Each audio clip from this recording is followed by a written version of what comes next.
Meron.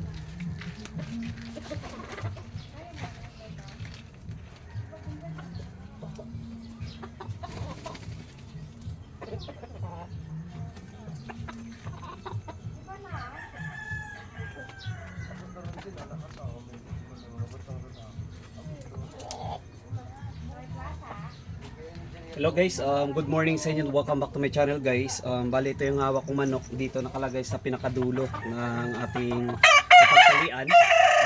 Ito yung manok natin last month, nagkaroon po rito ng avian malaria. So ngayon, bumalik na yung kanyang katawan at pumula na po yung kanyang itsura.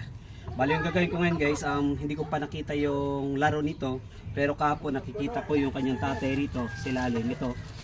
Yung manok na yan, parang gusto niya niyang kalabanin o salpukin. So ngayon, itatry po natin siya sa kanyang kaedad at saka sa kanyang kapatid talaga sa ina at saka sa kanilang tatay ito.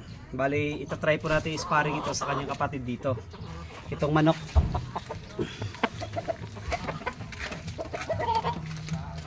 Try natin guys dito na sparring. Dalawa sila.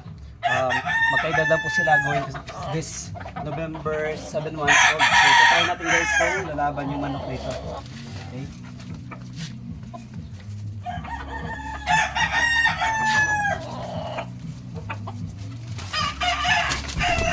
Oh. So yun guys, yung manok natin ito lumalaban na po sa kanya. So yung gagawin ko na lang, sparring ko sila, pero yung sparring nila guys, ilalagay ko lang dyan sa comment section. Okay?